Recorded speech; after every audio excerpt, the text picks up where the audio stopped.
Donnie Bernard picture last weekend. You ready? Okay, so.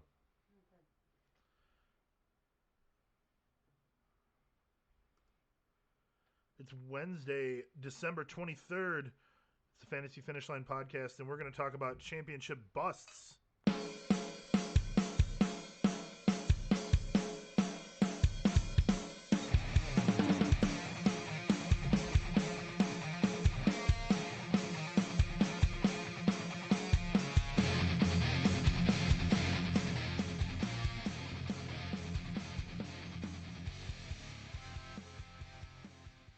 All right, welcome to the Fantasy Finish Line podcast, everybody.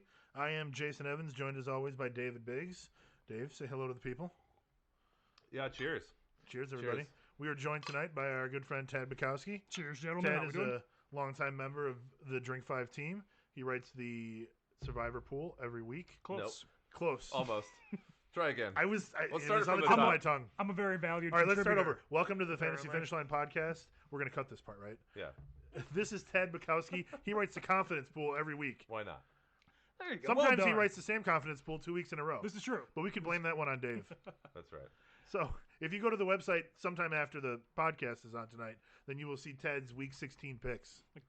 At And some if you point, go to like, the website during the podcast, you will see his utter faith in the Los Angeles I'm Rams. really hoping the Rams can pull it out against the Jets this week. So we are going to talk tonight about Week 16. We've got the final week of fantasy football in 2020. We've made it, guys. We made it all the way through a fantasy season.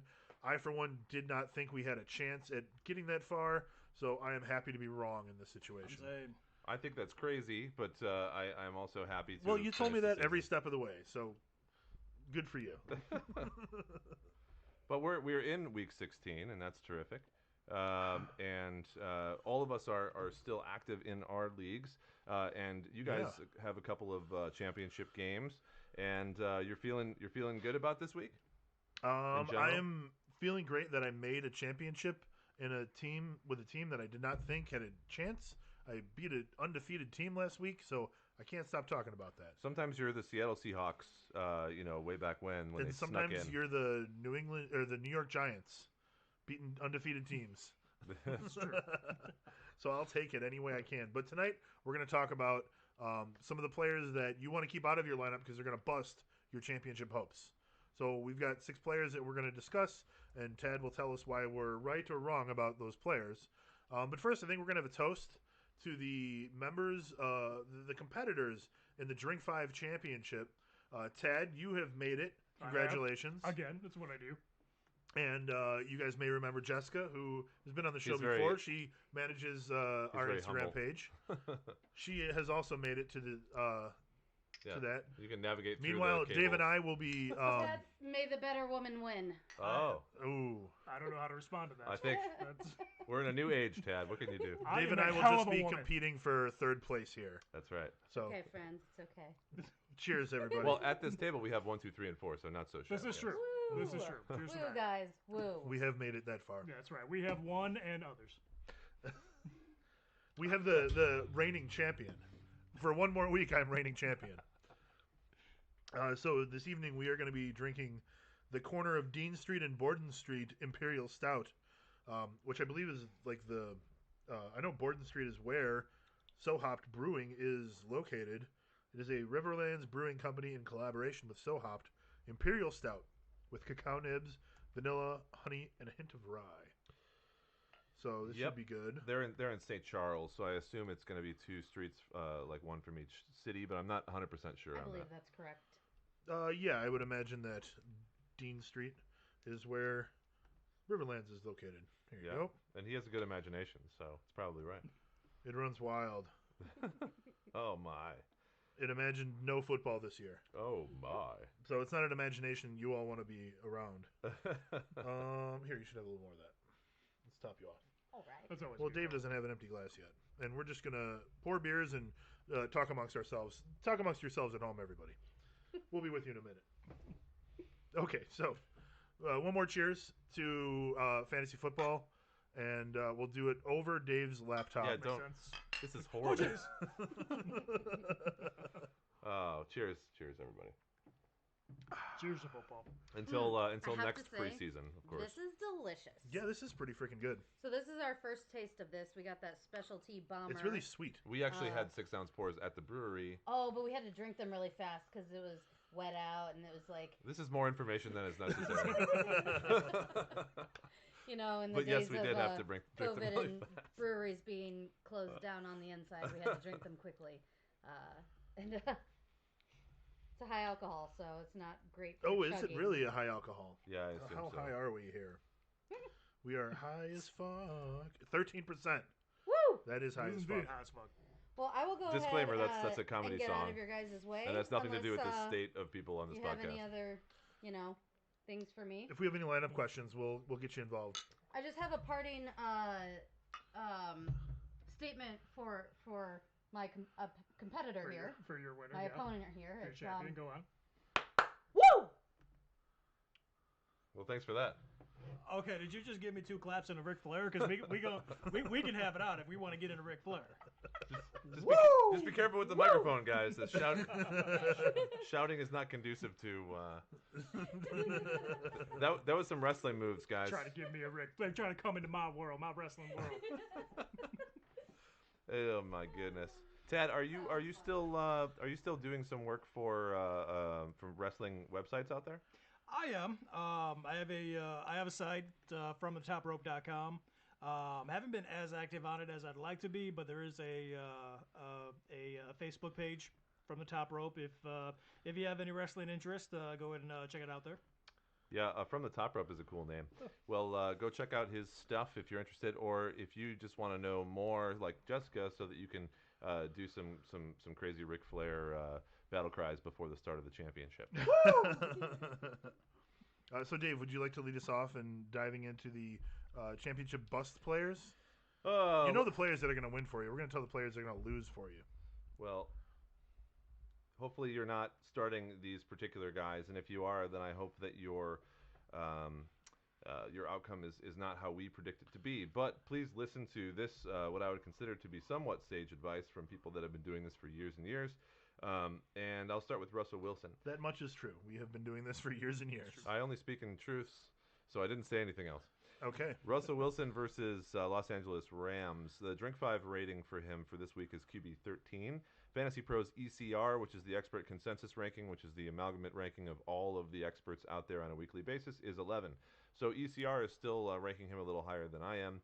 Through the first 11 weeks of the fantasy season, Wilson was the number 3 quarterback overall. He was scoring 20 or 30 points every game, which was really good stuff if you had him in your lineup. He was cooking. Right. He was the MVP, basically. He basically lost to the MVP here at the stretch of the season. But over the past 6 weeks, he's only been the QB 15, putting up 9 touchdowns over that time with an average of 16.43 fantasy points per game. That, as you guys know, in a regular scoring fantasy league is not enough for a QB1. Up against the Rams this week for the fantasy championships, we should also remember how Wilson performed against them, that same team, in week 10, putting up 248 yards, 0 touchdowns, and 2 interceptions.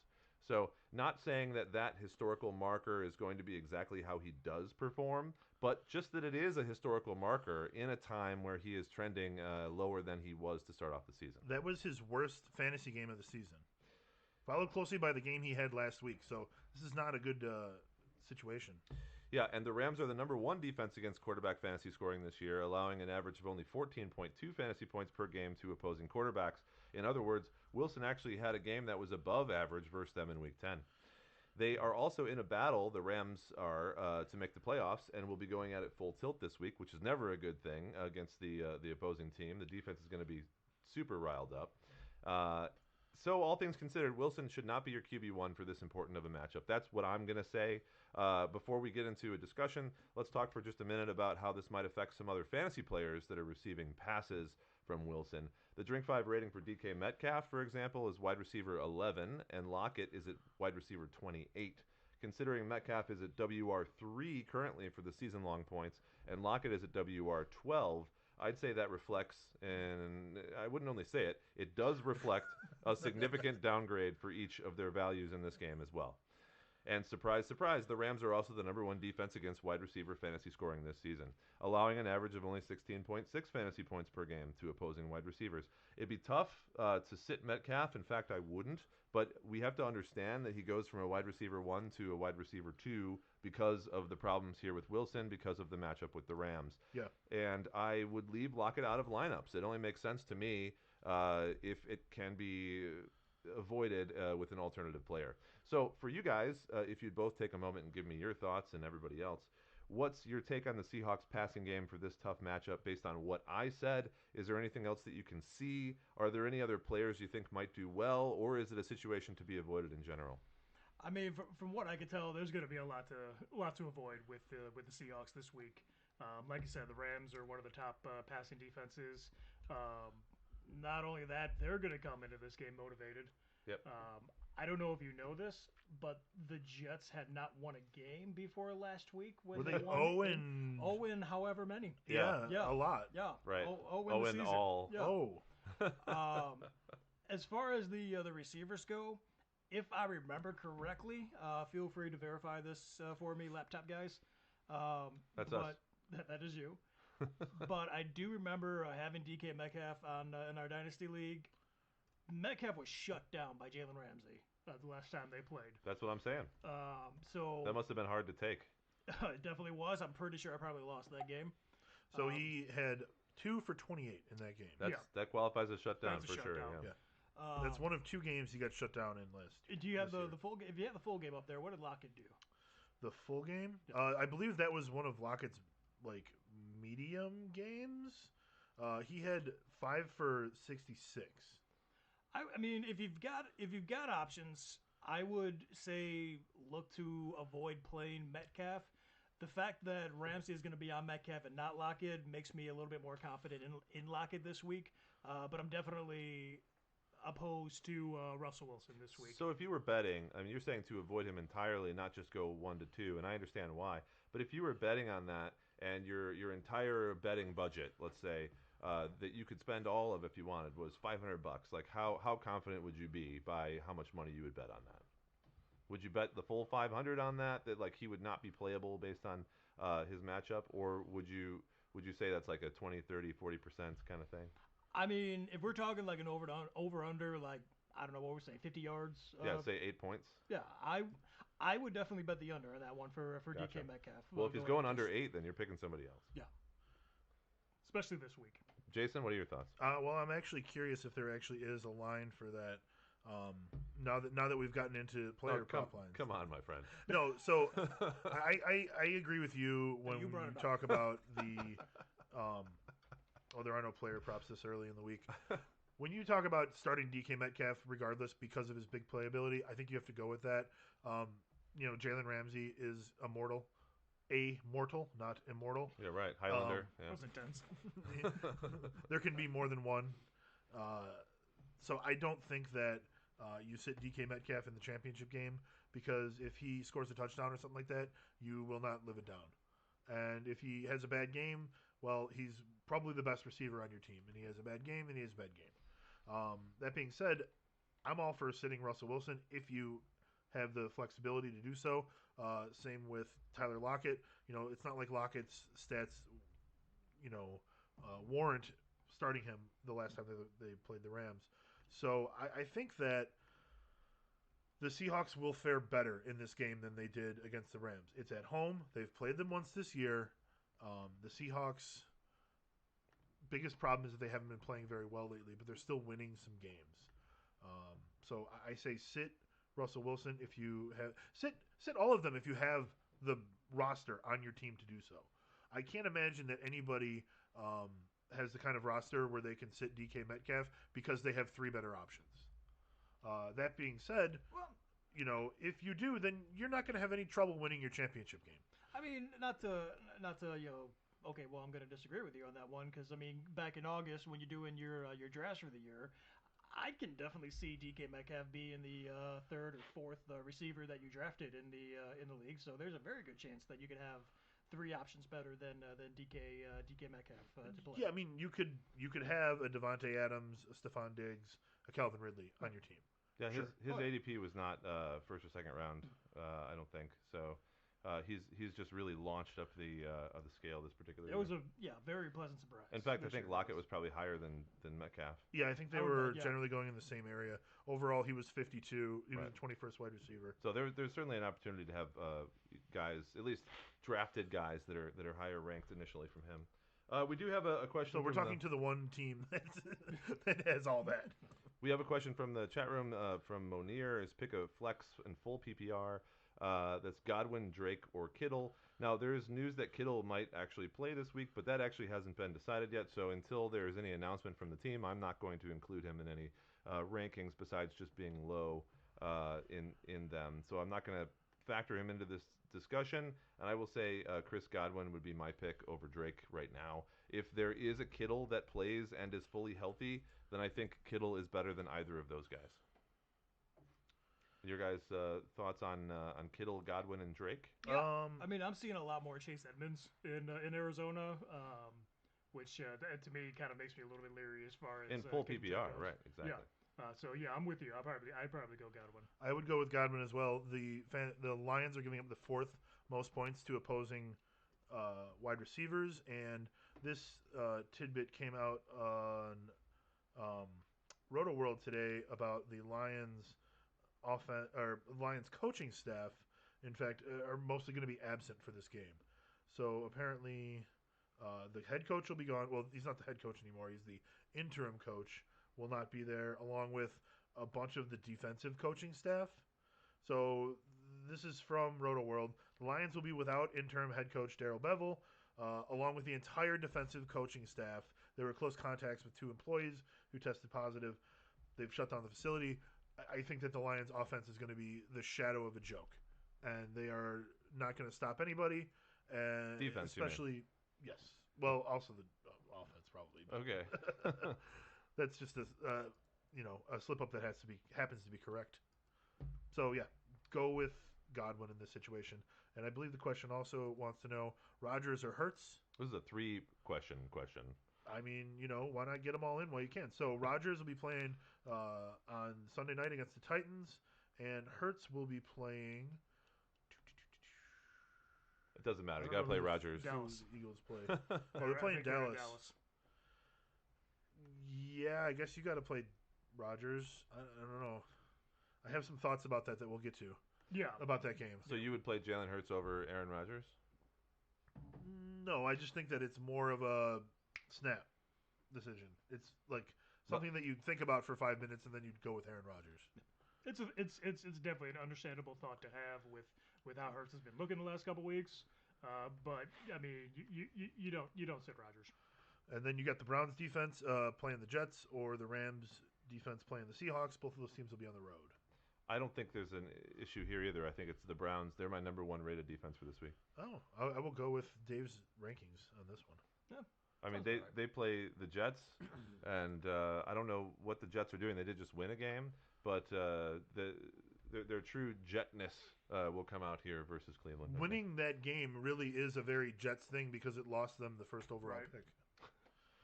They had a whole conversation about like why it was important for them to win this game. They were tanking for Trevor, and now they can't. Well, let's move on to our next player. Sure.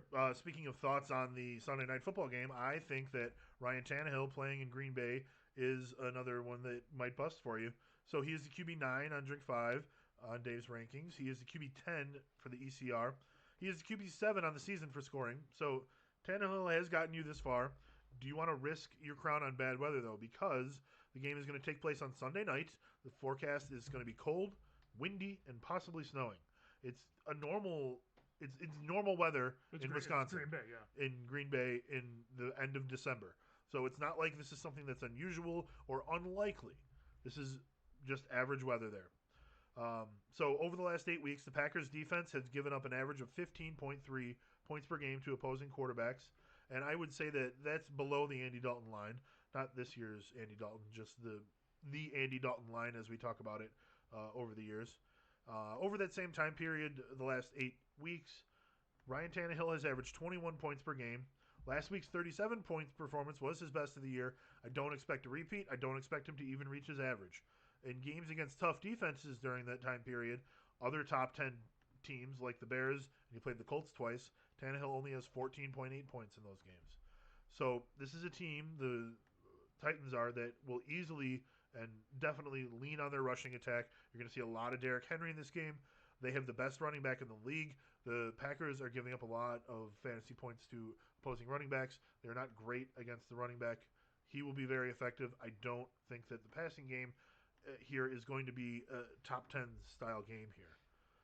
So I don't think that you can do things like rely on the last minute weather forecast because it's a Sunday night game.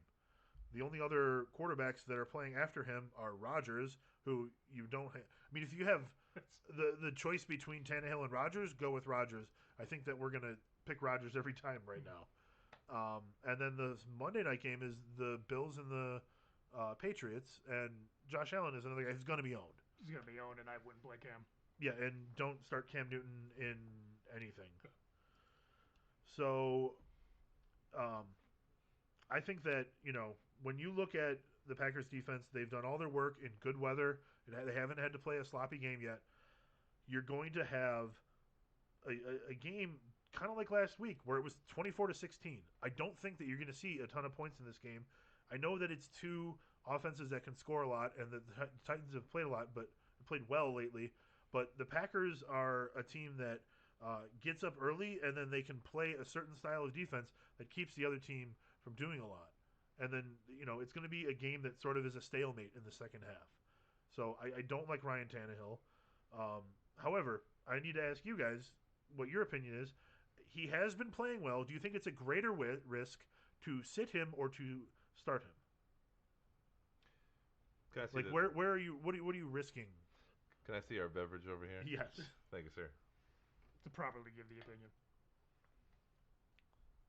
That's beautiful. I mean, it's... Take it all. I mean, I really hate to call it a toss-up. I mean, it's going to be... I do think it's going to be a shootout.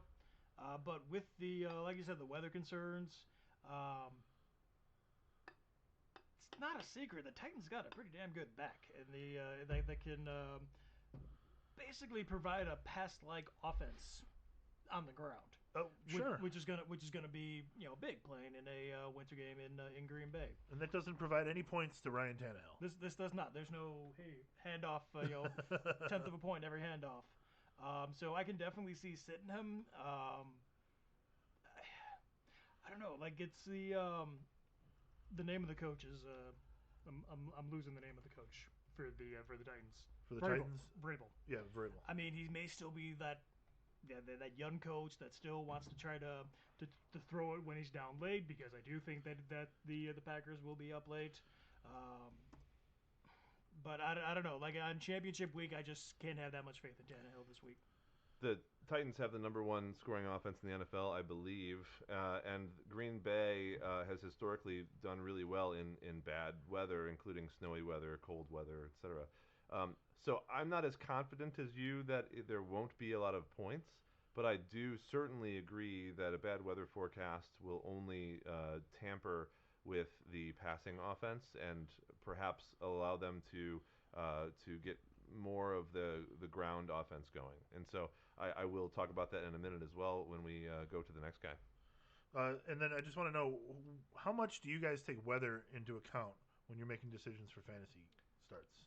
So I don't generally at all, unless the weather report is supposed to be torrential, basically. Okay, so it has to be real bad. I mean, even if you're playing for the Chargers or the Rams or the Raiders at Yeah. this point, every player in the NFL has played a game in the snow at some point, whether it's high school or college or the pros. Sure. They know how to play in the inclement weather. But to Dave's point, that if you're playing in the fog bowl, that could be an issue. If you're playing in the ice bowl, that could be an issue. Like if the weather's that bad, then points just aren't going to be scored. But we've seen, I've seen the Tom Brady. I've seen Ben Roethlisberger. I've seen a lot of these quarterbacks go out there and throw 5 touchdowns in a winter game with snow. Oh, sure. Sure, I don't think that snow really affects them that much. It's wind, and especially wind over like 20 miles an hour. And if you got big gusts like that, I think it could really affect the passing game. Well, not only that, but I mean, if you get enough rain to where the field is muddy and choppy throughout, I mean that's gonna affect your receivers' cuts and.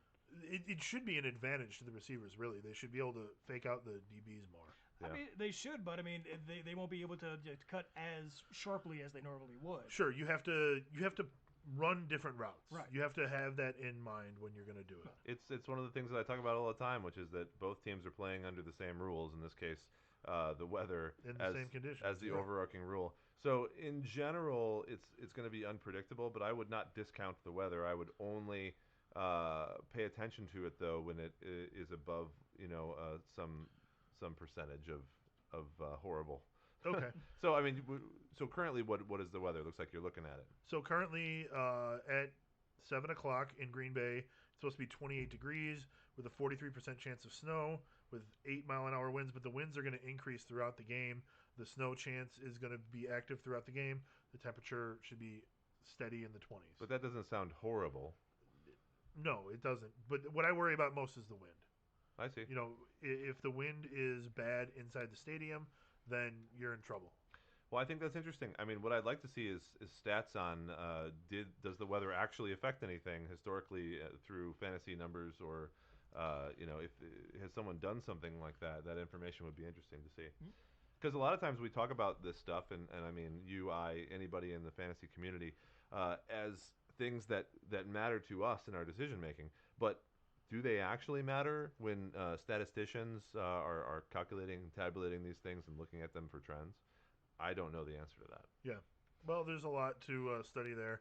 And in the middle of the show, I don't have time to summarize an entire article for you. No, I'm not asking you to. I am. I want to summarize. Let's go right now. Tad says you have everything, Just stop everything. Let's go. So basically, as wind speed increases, seems to be the most significant statistic. As you said, that makes sense. Yeah. And we're talking about getting above, 10 to 15 and then 15 to 20 miles an hour. Okay. So, I mean, long passes when you have the wind speed up, that's not going to work. Yeah. You're never going to be able to figure it out in your head.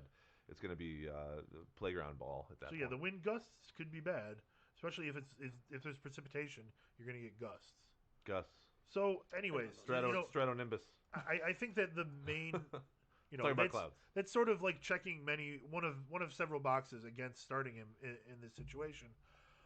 When I look at, the fact that he has sort of reached his peak, and it's unlikely that he's going to repeat what he's done last week, and he's playing a team that likes to sort of drag everything down in the second half and is really good at stopping quarterbacks, that's just another thing on it. The weather being, is another thing against Tannehill, against starting him this week. I mean, the last time the Packers played a top-tier running back was a home game against the Vikings, and Dalvin Cook just tore them up.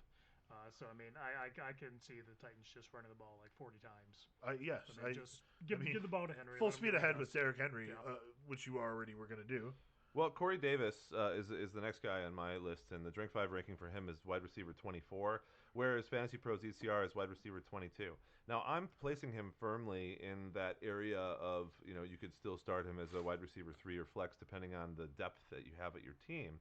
I hear proclaiming shootout from the rafters, people proclaiming it when talking about this game. And as we said, Tad kind of thinks it could go that way. I think it's sort of a 50-50 game. Jason thinks that it won't be. So we have varied opinions here at this table. But I think it will be a game won on the ground. So I tend to agree with Jason in that factor, including the weather information that he provided. Again, it didn't seem too bad, but it looks like it's going to be getting worse. Derrick Henry and Aaron Jones are obviously high-quality running backs and have lived up to their potential this season. The Packers' Jair Alexander announced himself as a shutdown quarter earlier this year, and I think that's been pretty accurate. It's likely that he'll be spending most of the game shadowing A.J. Brown rather than Corey Davis, but the Packers do have the 8th best defense against wide receiver scoring this year, and that's allowing an average of 22.1 points per game to wide receivers. The opposite is true, as we just talked about, for the Packers' defense against running backs, allowing the 5th most points to the position. So the Titans will definitely try and win this one with Henry. So I think we all agree on that. If they can get the ground game going, then why would they worry about anything else? We've also seen an uptick in game involvement for Jonnu Smith, And I love Jonnu Smith personally. I love the guy. I think he's a great tight end. Unfortunately for him and his fantasy production, one, he's been injured for the past 2 weeks. And before that, the Titans used him a lot as a blocking tight end because he's very good at it for Derrick Henry. But after being out with an injury for a couple of weeks, he's come back and actually went 5 for 52 in last week's game. And I think he'll get a good amount of targets and red zone looks going to that tight end position this particular game as well. For those reasons, I don't like Corey Davis as much as the expert consensus does. And I feel like he is a sit if you have someone that is of comparative value. But I, as you can see, only rank him 2 spots below the ECR. So it's a weak sit for me is what I'll classify it as. So if you had to bet, and I keep bringing up bets, I know you guys love it, who would be the highest scoring player on the Titans in this game who is not a quarterback or running back? Do you think it could be A.J. Brown, even though he's going up against Jair? Do you think it could be Corey Davis, even though I think that his points will probably be at a minimum? I'm putting him at like an 8-9 point area for this particular game because I don't think he'll get a touchdown. Could it be Jonnu Smith who gets a touchdown or 2 in the red zone? Or am I off base here and it's somebody completely different? So not quarterback, not running back. Who ends up getting the most points for the Titans? I mean, I think it's got to be either Corey Davis or A.J. Brown. Now, Corey Davis actually has more yards on the year than A.J. Brown. I was surprised to see that. I expected him to have more receptions, but he's got fewer targets, more receptions, more yards than A.J. Brown. However, A.J. Brown is doubled up in touchdowns. Touchdowns are where you get the points. Yeah, red zone looks are going to the tight end position and A.J. Brown. Yeah. So I think that if I had to bet, and this is the sort of bet that I would lay off of, I would bet on A.J. Brown over Corey Davis. I'll tell you what, I would actually probably put my money on Jonnu Smith.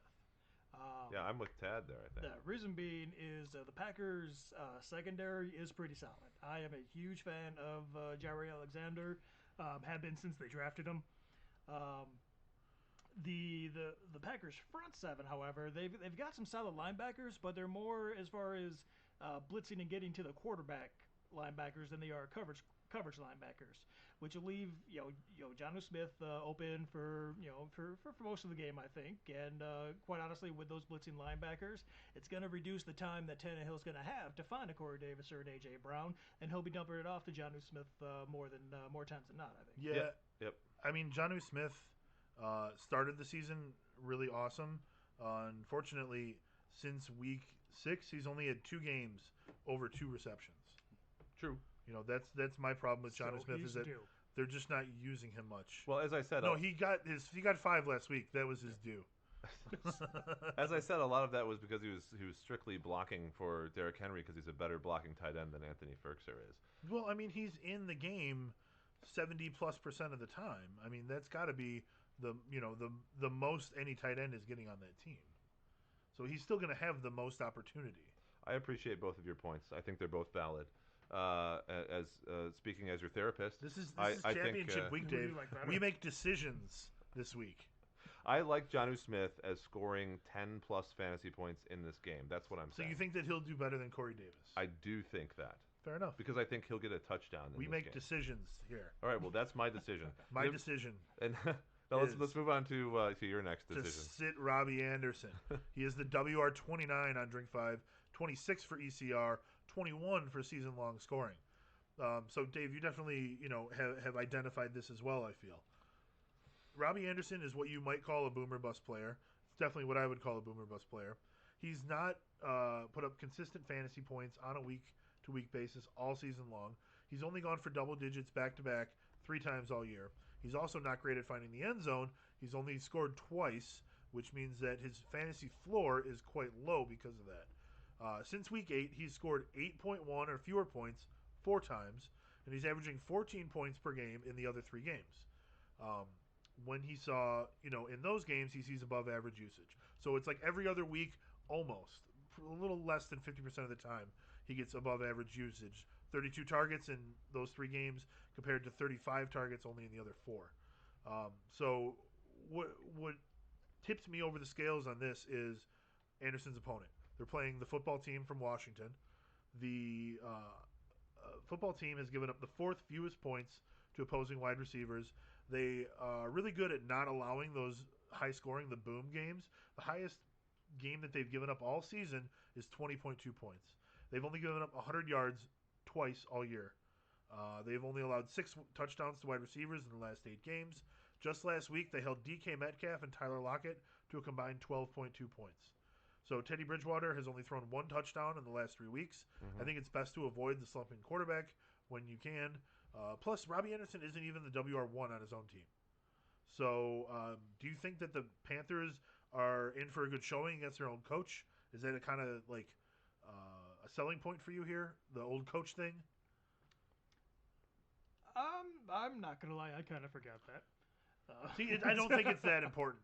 I feel like sometimes people will look at that and want it to be true. Right, yeah. I don't think it matters. This is one of those things I was talking about. Yeah, the revenge games and things like that. Like they're more important for the players going against an old team. But like when you pull out something like here's our old coach. I don't know. It's more important for a storyline than it is for the actual game. Right.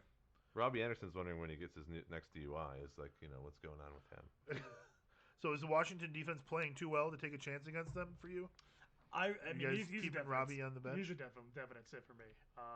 More so than anything, Curtis Samuel seems to be the guy, the receiver that you would want for if you have to play a Panther. Well, I think I would go with DJ Moore. 100%. Okay, let me rephrase that. Curtis Samuel seems to be the receiver that I think Curtis Samuel gives you. He's providing like an X factor dynamic for the Panthers offense. I'm not saying DJ Moore hasn't done anything, but the fact that we're debating between DJ Moore and Curtis Samuel is basically just more. I'm not debating. Reasons not to Robbie play Anderson out of this. Like yeah. I think I agree with you that if I had to pick 2 receivers from the Panthers, I would probably pick Samuel and Moore. Now I currently have Anderson rated above Samuel, but only by 2. So they're kind of close together. It depends on how the game's going to go, and I think that Robbie Anderson might drop even further in my rankings for the reasons that you mentioned. Yeah. And then also the fact, like you said, that they're paying more attention, I think, to Samuel and designing plays for him, whereas Anderson's usual stretch kind of play is not really working for Teddy Bridgewater how he's doing it right now. Right. So I think that this is the first sort of unanimous sit that we have on the panel. Sure. So was this too easy? Too easy. Did I not pick a difficult enough one? Oh, it's okay. A bold one? That's fine with me. If you have Patrick Mahomes on your team, you should start him. Oh man, that's a hot take right there, That's Tad. right. Good work, Tad. So Dave, you got someone from the same team. Yes, I have someone to talk about, Mike Davis. I'm surprised that we picked the same teams here when there's 32 teams, but these things happen. I suppose it's the matchup. It's all of when I look at stuff like this, the first thing I look at is matchups. Is the weather then the matchups? Are they playing an old coach? I'm kidding. Yeah, we should. Whenever we look at our lineups, we should say, "Are they playing an old?" What sort coach? of revenge factor are we looking at here? Hey, when you look at stuff like that, if that's the first thing you looked at, you would have picked the Bengals to win on Monday. That's right. And I've got a horse for you to bet on next week if you want. I've got some real estate in Florida to sell you. Mike Davis at Washington, like you mentioned earlier. Drink5 ranking of RB23 and the Fantasy Pros ECR of 17. So McCaffrey, it's so unfortunate that he has had the year he's had, especially for those of us who have drafted him or own him in dynasty leagues. But good news is he's a young guy. He'll finish the year with a ridiculous 2 touchdown per game average over 3 games. He scored 6 touchdowns in 3 games because he's Christian McCaffrey. And he'll probably do just fine next year because the injuries he had are not really related to any long-term kind of issues. And so that's good news. Now, Mike Davis will more than likely be the starter. CMC is doubtful, but let's be honest with ourselves. He's not going to play, right? Not going to play. Davis is no slouch this year, having recorded 168.2 fantasy points over the season so far, which makes him the RB10 overall, tied with Ezekiel Elliott. And Davis was a bigger asset to fantasy team managers in the first half of the season. Though over the past 8 games, he's averaged only 10.3 fantasy points per game and comes in as the RB20 overall. Most of those points are also coming from one game a couple weeks ago in Week 14. That matchup against the Broncos included 2 rushing touchdowns for him, scoring 21.3 total points. So, a running back coming into this game with an expected output of around 10 fantasy points might not be a bad play in half PPR, I should say. as a running back 2, right? Especially knowing the climate of running backs right now, and it's difficult after like the top 10 or 12 to get a guy that you trust and you want to be in your lineup. Let's take the following things into consideration when we understand why Mike Davis is a sit. Number one, the Panthers are officially eliminated from the playoffs, and after their loss last week to the Packers, they might not be playing at the top of their game. Certainly, a little bit of hustle is lost from these teams. And they could possibly be doing some talent evaluation at the position on top of that. There's a couple of running backs lower on the depth chart. I've seen this happen time and time again. If a team is not playing for anything, then why damage the guys necessarily that are going to be there again next year or in subsequent years as the backups? It's clear that Mike Davis is a worthy backup. Right. Yeah. So keep him around, keep him healthy. We might see some people scoring touchdowns or getting yardage in that game that you've never heard their names in your fantasy careers. I have some numbers to support you there. So over the last 5 weeks, Mike Davis, in 3 of those games, his offensive snap percentage was in the 50s, and he's never been above 73%. For a guy that's supposed to be the RB1 on a team, he is not on the field enough. And the Redskins, number 2, have the 6th best defense against running back scoring this year, allowing an average of 15.5 fantasy points per game to opposing running backs and only 11 touchdowns so far on the season. So, much like last week, Davis has the possibility of scoring just 6-ish points for your team. That possibility is a bad possibility in championship week. Not a good week for such a high likelihood of a poor performance. You're looking at me over there like you have a Mike Davis. Do you have a Mike Davis on your team? No. Okay. No Mike Davis. Well, I'm playing you this week, and I have Russell Wilson and Mike Davis. Oh, well. That's not good from my perspective. Is there any possibility that Davis is able to approach the success he had against Denver in this matchup, according to you guys? Or are you just as low on him as I am for this one? I want to hear both of your perspectives. You brought up the numbers. We've talked about them a lot. The Washington defense has been sneaky solid. Yeah, they're a football team. Yeah, not sneaky at all. I think that they have been dominant. When you think of dominance, you don't think of Washington. You don't think of that division. No, but I do think of Ron Rivera defenses. There you go. Okay. And it took some time, but really the game on Thanksgiving is where they sort of announced themselves as, look, we are one of the top defenses in the league. Sure. And they have played like it every week since then. And going into that game, there was hints and whispers of it. So, yes, I do think that they are one of the top defenses in the league. Sure. And I like what I see there. Oh, yeah. As far as Mike Davis goes, he's definitely, shown that he's I don't think McCaffrey's in any means in jeopardy of losing his job, but he's been more than serviceable. Yep. But again, he's been too hit or miss the last, I would say the second half of the season almost. Yeah.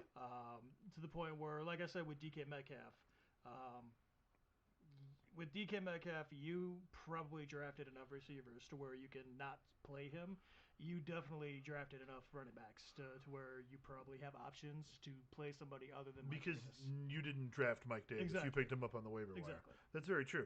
And I think you're onto something, Dave, when you talk about they may want to get other guys some chances in the game. Well, the Panthers are out. So, we need to find out what our team is. That's how it always works with these teams. And why not let these guys cut their teeth on one of the better defenses in the league? Yeah, and right around there, you have a lot of people that might still be available on waiver wires, et cetera. You're talking about guys like Sony Michel, who's involved in Lynn Bowden, who might have been picked up.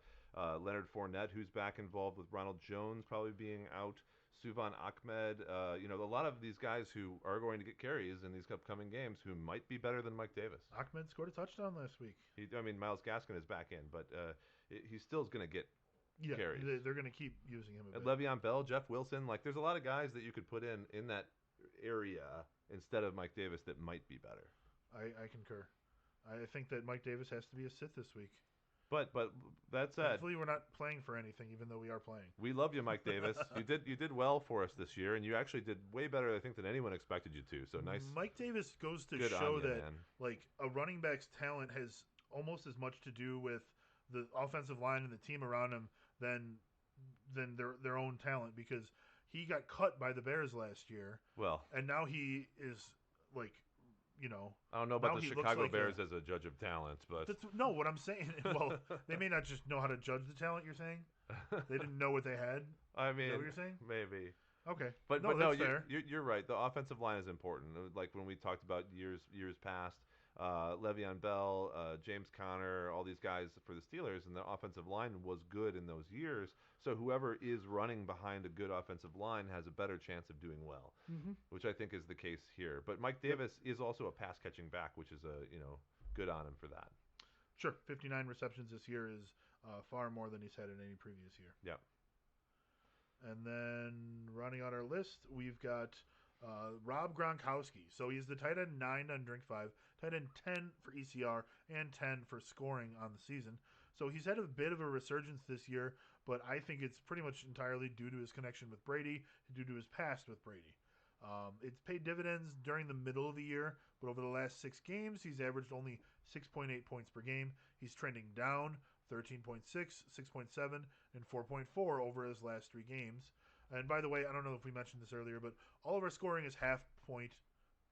If I say half point PPR, it's like an ATM machine. So half PPR, and I think I'm too dumb to get that joke. Else. Yeah, I don't know what if that I means. say half point PPR, PPR is point per reception. So half point PPR. Oh, you're saying you're being redundant. Yes. Fair enough. okay. We've had a bunch of beers, so I'm not slowing down to let my jokes land. All right, Jason. Pardon me. All right. Ha! He's like an ATM machine. This guy. Like So. AT machine. Dave, you and I like the 3-week trends, right? We have Yes. spent entire shows revolving around them. This is a downward trend for Rob Gronkowski. If you have him as your tight end, you're probably constantly watching the waiver wire for other tight ends. You may even have someone else on your team already on your bench, so keep your eyes peeled. So the Lions, they've given up the 7th fewest points to opposing tight ends. Despite slipping a little bit against the Bears and the Packers, I don't see a lot of upside for Gronk in your lineup. We did just mention that the entire defensive coaching staff is out for the Lions. I think that this is just going to benefit Brady and the wide receivers.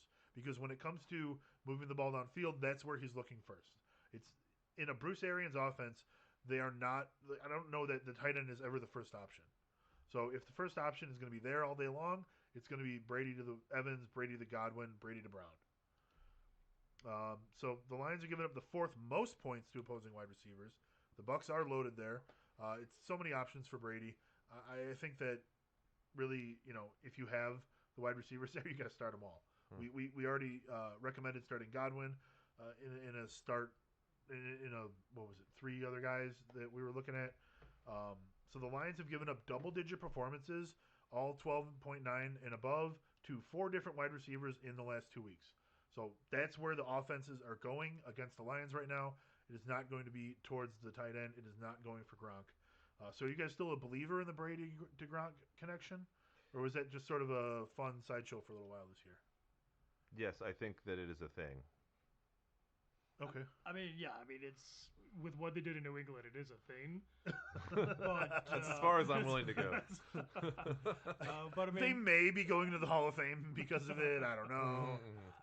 In New England, they were as big of a thing as they were because Brady didn't have the downfield options that they have with Godwin and Evans. So that's what I think. Yeah, it's you're either going to run the ball or you're going to throw to the receivers. So how much stock do you put in the 3-week downward trends? All the stock.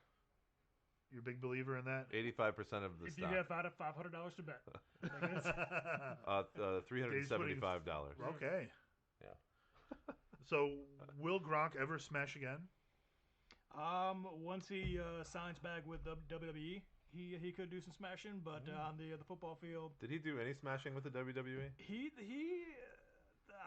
Yes, for a few weeks. A little bit of smashing. He was in for like a couple weeks, and then he was there for a couple weeks, and then he's like, oh, you know what? I'm just gonna go play football again. Yeah, I get that. All right. So we have any fantasy lineup questions that we want to go over? Yeah, well, let's dig into this next beer here while we do the lineup questions, if you don't mind. And this is a fun size. Why don't you tell us a little bit about that? It says fun size, but it's really fun size because it's a tall boy. Ah. When you're talking about alcohol, it's the bigger, the funner. Yeah, because a lot of times fun bar. size means the smaller size, but in beer, it's the larger size. That's a very good point. That's So this is from Pollyanna, one of our favorite science. breweries on the podcast here. Thanks to them for shouting us out and answering our question, more importantly, on Instagram. we had we were curious last week as to whether or not the Nerds beer was made with actual nerds, and it is not, but it is made with the same fruit that they make nerds with, which was news to me. I didn't think they made nerds with actual fruit. I don't think that's what they were referring to. I think they were saying the flavor of like Concordia grapes. For Again, example. my jokes just aren't working today. But let's get some more acronyms in We there. got the I don't nerds know. out of the ATM. Hey Jess, would Not you the be ATM so machine. kind as to give us another round here? And thanks for coming on the show for these short blips. So we appreciate it. Yes. Blip blip. Woo! Oh, you guys got to give me a warning before you yell, please. There's always a chance to woo. Just saying. Oh, okay. I learned about this today. You studied for me coming on the other podcast? Yes, she did. Mm-hmm. It's like, how can I get to Tad? Well, you can't see me. That's another thing. Okay. It's alright though. You get it. Are you yellow? So, I'm not. Yellow? Did you bring my Yellow my belly? sunglasses? Just kidding. Thank you. How many? Did you yes. pour one for her already? Okay. So for just 3. So for everybody who is joining us now live on YouTube, by the way, please subscribe to our YouTube channel. You can find us at Real Drink5. Just search for Drink5 in the YouTube search results. We're definitely going to be doing this show with a renewed vigor next year with some custom original soundtracks and splash screens and all sorts of cool stuff. Yay. Probably the same Tad and the same Jason and the same Dave, same Jessica. But the other things will be pretty cool. Not saying that we aren't, but a little bit. But if you're listening on the podcast and you're subscribed to our podcast, we appreciate you. I hope that you do pay attention to Tad's confidence picks when they aren't from the previous week. Confidence, not Survivor. I hope that you enjoy my rankings that are posted on Fantasy Pros and Drink5. Jason's weekly column on Monday, which is fantastic. What is that called again? I always forget. Statistically insignificant. I think we need like an acronym for that. Something that could be maybe Something that could be repetitive. repetitive. But not redundant. That's right. Come on. Now. Statistically insignificant? So, So there's that. all right, guys. Okay. Just a cheers This is to why you guys have a mic. Statistically, Right. you have to Which like one are we swallow. cheers in here? a cheers Cheers. to our audience and to us and to the fantasy season and to it moving forward next year into something that is just as good or better. That's what we're hoping for, isn't it? Sure, I would prefer fewer COVID issues next year. Yeah, there we go. Hey, Same. Yes. Cheers. So, as we wrap up in the next 10 minutes here, let's do a little bit of a lightning round for lineup questions. And those lineup questions come from Twitter. They come from email. They come from Facebook. They come from all the places that you can reach us. So please continue to reach out, and I'll do my best to give you the information that I have, which, according to Fantasy Pros, is currently like 38th out of 200 or so. So not so bad. But I will note... Pretty good. I will note that from my perspective as a Fantasy Pros expert, I've gotten better every single year. A couple of weeks this year, I've been number 1 at the respective positions. So I love it, and we're going to keep doing it going forward as long as I can. So lineup questions. I'll direct this one to Jason. Jason, do we start Herbert or Allen, or do we grab Hurts from the wire? So looking at matchups for you. So Herbert's playing the Broncos, There you and Allen is playing the he was Patriots. on top of it. You could hear that. And Very Hurts, good. as we know, is playing the Eagles. Boy, I Hurts want to playing the start Cowboys, not the Hurts. Eagles. Well, he's playing his own team because he's no. I'm just trying to save something that is not worth saving. Let's do a round robin. So I what want would to you- start Hurts because he's putting up so many rushing yards, 102 games in a row. You got to Or start. not 100. Rushing quarterbacks are great to start. It's such a high floor that you got from this guy, but he's a rookie, and that stuff doesn't last forever. He is not a Lamar Jackson. Go with Josh Allen. He's the best quarterback that you listed. Go with Josh Allen. Tad? Yeah, I actually wrote this in my piece this week that'll be on later. Can we read tonight. that? You can kind of. You I can because you emailed it to me. All right, guys. You can find it at drinkfive.com. It's the confidence picks for week 16. And you better go with those because if you don't, Tad will get really upset. I will cry. Dave must I have thought like about crying. set it up while we were talking. Anyway, what I say though about the Bills and Patriots game is the Bills have already won the division, but this game against the Patriots, it's their chance to not just be handed the torch of the division, it's their chance to take it. And I think they're going to be extra motivated. I think they're going to stick it to Belichick and the boys. I see Josh Allen having a huge game, and That's what I was thinking. Yeah. Okay, well, I have them ranked Allen, Hertz, and Herbert in that order. It's 6, 7, 8. So Allen it is.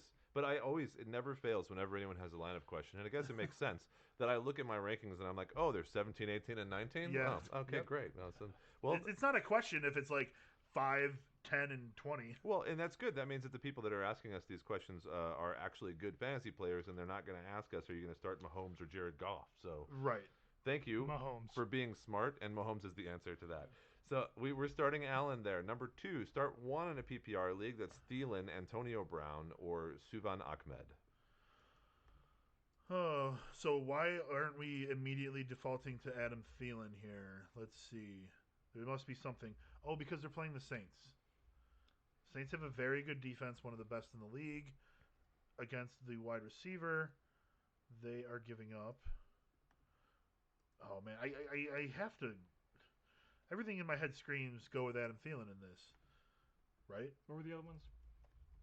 Thielen, Antonio Brown, and Ahmed. Yeah, Suvan Ahmed. I, by the way, am picking Thielen here, and I think that it's not really super close, but Antonio Brown could clearly have a good game. He could have another touchdown and 6 passes, but Thielen is probably the higher percentage good play. I feel like Antonio Brown's ceiling is about 15 points.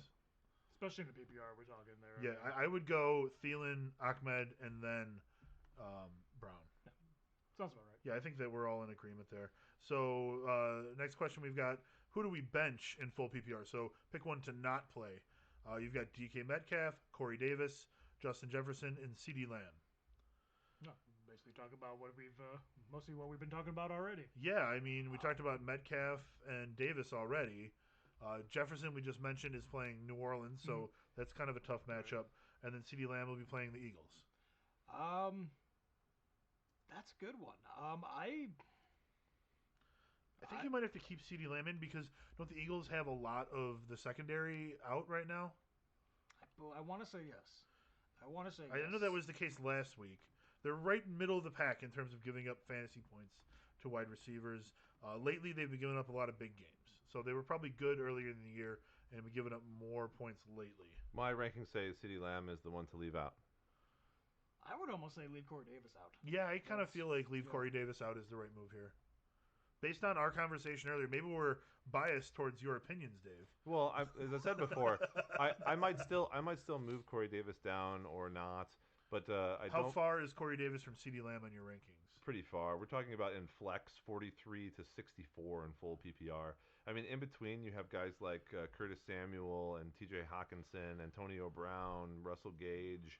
Like I think that CeeDee Lamb is going to have a pretty poor performance because although he came on strong, he just hasn't been doing that well lately. You're right. It's not like CeeDee Lamb is the number 1 or even really the 2. Well, you just think about him because I think the highlights we've seen from CeeDee Lamb have been in the middle of the season when he was getting 7, 8 receptions in a couple of games, and he's been great.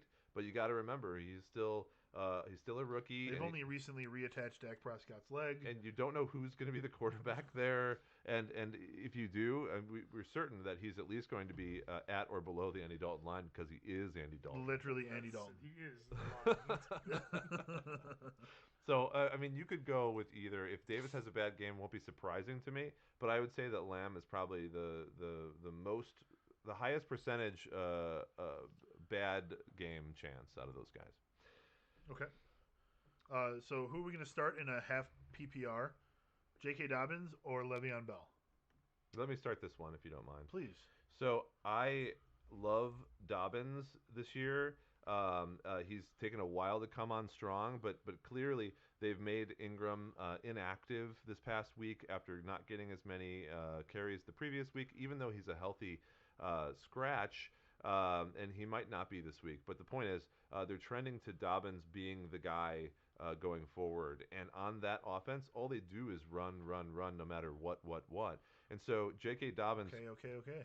Number 11 in my rankings, where Bell is 20. And I understand the reason why people are really high on Bell right now because CEH might not be starting because of his injury. Right. And they went to him a bunch, and he looked good last game. I like Le'Veon Bell too. But the fact of the matter is Baltimore runs. Kansas City doesn't. And all the other places that we look are going to agree with that. The New York Giants are giving up the 9th most points to opposing running backs. Meanwhile, Le'Veon Bell's opponent, the Atlanta Falcons, are giving up the 6th fewest. So the Falcons have been very good against running backs this year. Yeah. And the Giants are the Giants. So I do agree that J.K. Dobbins, who is 11 on your list, and I believe that Le'Veon Bell is 20, it's an easy Dobbins for me. Yeah, I'm the same way. An easy dob. So how do you do a dob? And how to do dabs? Was there a dob? A Dobbin? Should we dob? I think I need to stand for that. There's a lot of drinks and electronics around I like here. it. No, fair enough. We'll dob all over the place. We'll leave the TikTok to Tad. Hashtag dob. What are those Call young it TED kids? Talk. Are those young kids dobbing? What are they doing? It's like the gag on Parks and Rec when Tom is trying to give all the names of plants to Leslie, and all he does is just name rappers. Bone Thugs and Harmony. Yes. That's a good reference. I like it. Oh man. Well, let's talk about. You guys agree with that? Just Dobbins. We're Dobbin. Oh yeah. So, Dobbin. So which defense to start in the championship? Buffalo versus New England, Houston versus Cincinnati, or Indy versus Pitt? Let's start with Tad. Do you have a preference, Buffalo, Houston, Indy, that really calls out to you? Indy does not call to me at all. Indy doesn't call to you. Indy, removing them out of the equation. Okay. So that leaves Buffalo and Houston. It does. I go back to what I said as far as Buffalo being extra motivated to perform well, but I just can't see the Bengals having another game like they did last week. All right.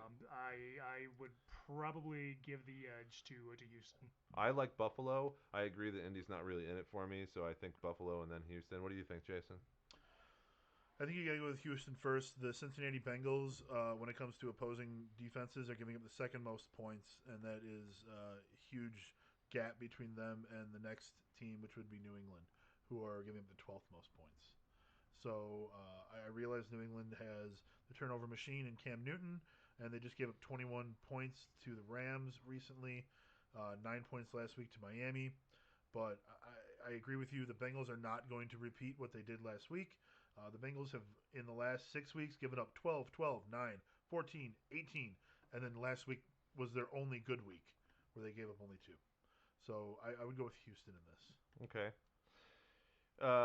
And then Jason, pick a running back in a flex and a half PPR, which is Drake, Gaskin, and AJ Brown. So clearly you have to pick a running back between Drake and Gaskin, and then do you pick the other guy or AJ Brown as your flex? And I'm going to go out on a limb here and say AJ Brown is in no matter what.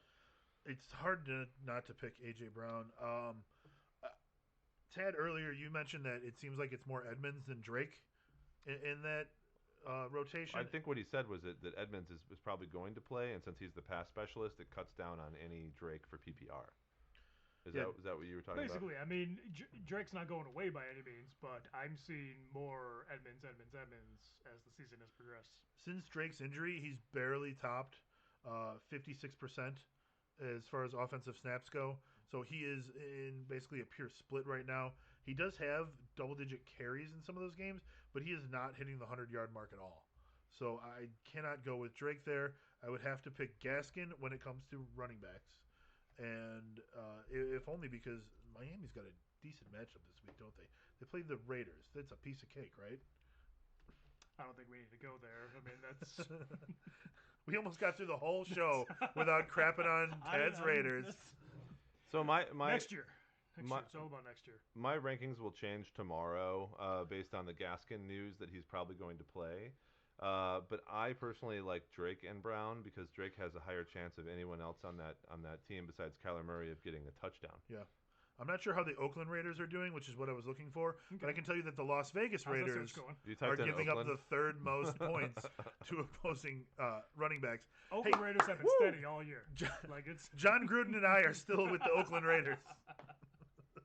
Oh my God, that was hilarious. My brother pointed that out. I don't know if he heard it or if he just noticed it, but he pointed out. And then I like how he changed his hat. He was very slick about it. All right, so we're unsure about Gaskin or Drake at this particular table, and it's going to depend on Gaskin's role. Because the reason I'm saying that is because Suvan Ahmed did so well the previous week. It may not be a Gaskin game. It might be a situation where he goes back to the same thing that Drake and Edmonds are doing, and that's not going to be good for either of those players. Sure, you're running into both situations there, like you said. So I would go with Gaskin based on the matchup. If both of them are in splits and both of them are healthy and playing, I would go with Gaskin in the matchup. And if you're picking all three of them in a flex, AJ Brown. I will say, I mean, as far as the matchup goes, the Achilles of the Raiders defense is the pass game. I think it's going to be another shootout with the Dolphins and Raiders. To where I think Tua's going to have a good game. I think they're going to be focusing more on passing than running. And when they do run, I like Ahmed. Like they do run. He's been pretty good. Yeah, so they do run. I would probably say I would have to go with Drake, and I have to commend you for whoever it is that sent this question in. That AJ Brown is in the flex position, and you must have some fantastic receivers. As it is. Booyakasha. Yeah. Yes. I agree.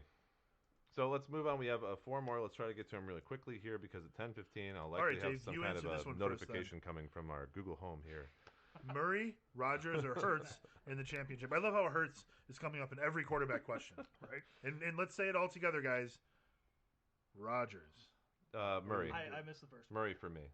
Murray for you. Kyler Murray is fantastic in a game, especially you were talking about earlier, where Rodgers might not be throwing for 4 touchdowns and 250 yards, especially after his last game.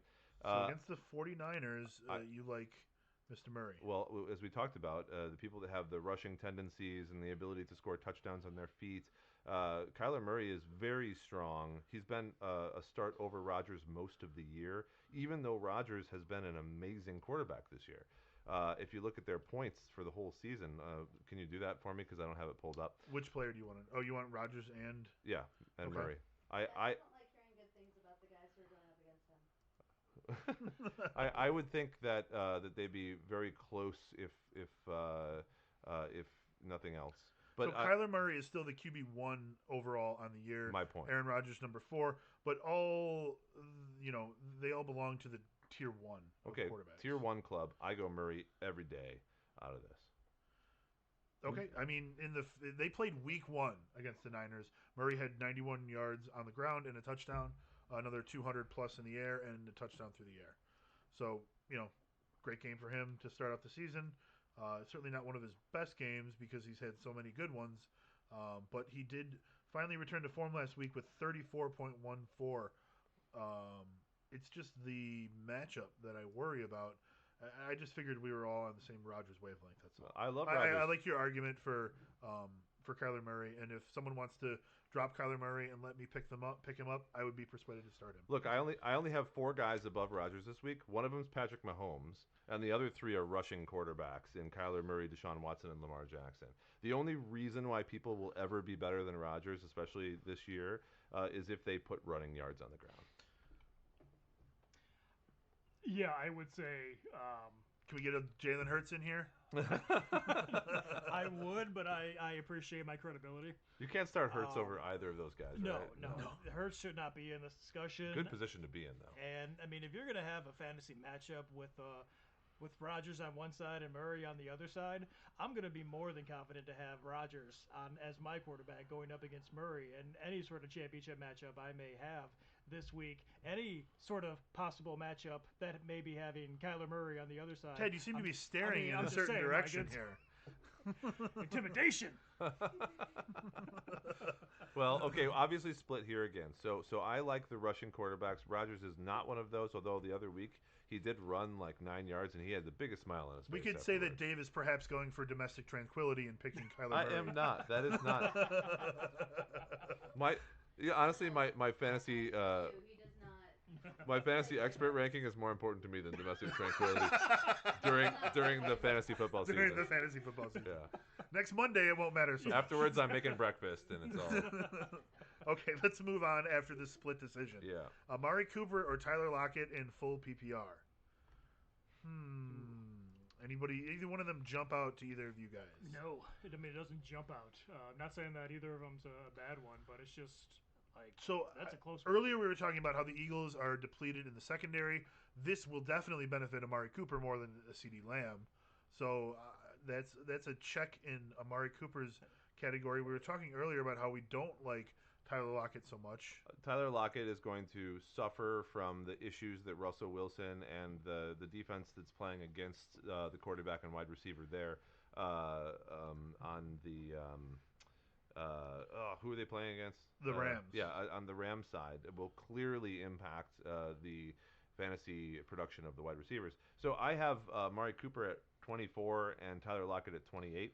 I stand firmly behind the fact that Amari Cooper is a WR1 on a team against a defense which is not as good should do better. I concur. I would go with Cooper. I must always say should and not will because I don't control these guys. Be certain, Dave. They're they not, will. They're not action figures. They will. It's funny though. I mean, I would probably go Cooper, but with the matchups and everything, and to me, it doesn't seem like Dalton to Cooper has really been that big of a thing this year. Dallas is hard to play, right? He had a great game. He had 20 points last week. Did he? Believe so. I mean, Dalton has always been good at throwing at the number one target. Just look at Dalton. Just look at AJ Green, yeah. But you're right. I mean, it's hard to trust Andy Dalton I as apologize. opposed to Russell Wilson. Not at all. So, he had 2 for 3. So he had 20, 13, and 13, but 20, last 13, 13, last week was bad. Yeah. So, look, I think they're close enough that you could make that judgment call based on your particular opinions of those players. I just put Cooper up because WR1 instead of WR2, better matchup for the wide receiver. Those are the only real reasons. Otherwise, I would generally say that it's better to play the wide receiver with the better quarterback.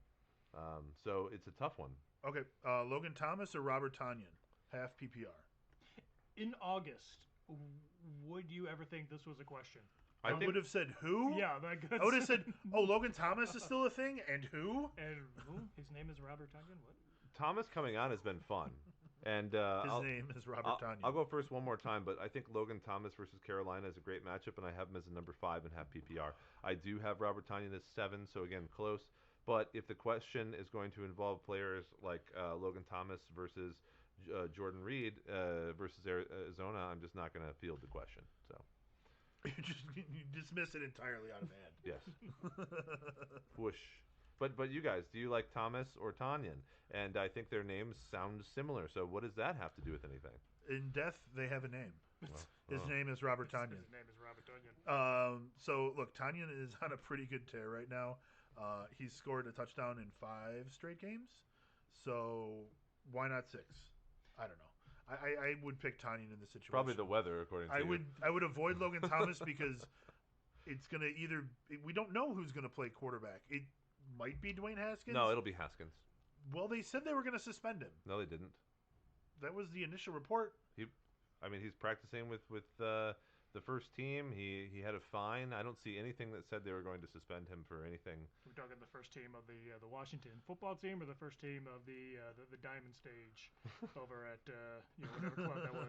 Yes, Washington. Haskins is practicing with the ones as the starting quarterback. Yes, I haven't seen anything saying that he's not going to play this week.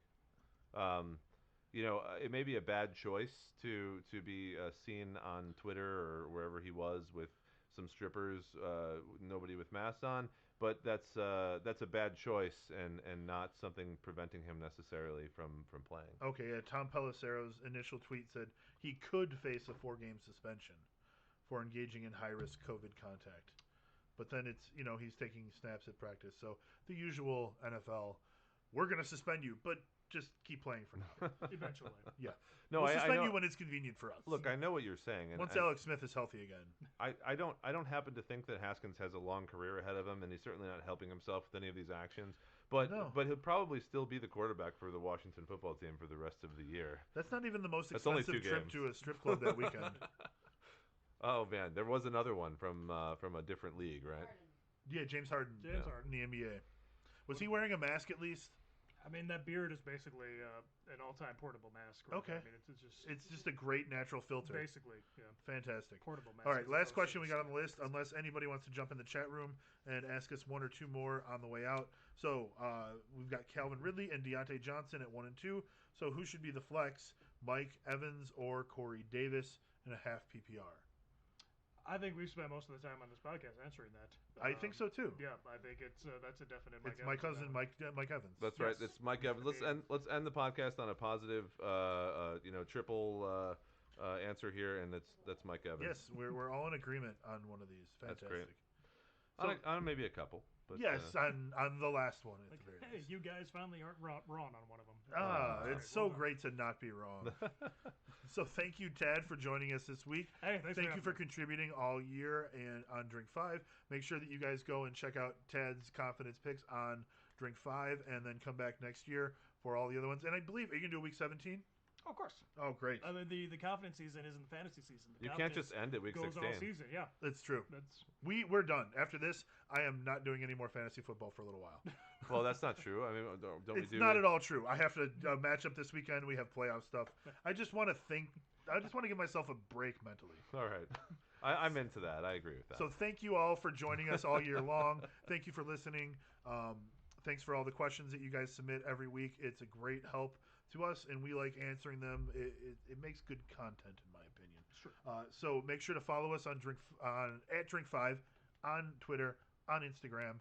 We are on YouTube. Subscribe to us on YouTube. I'm gonna join some more social media channels so that I can confuse you further. That's what the world needs, is more social media. Well, I know how you feel.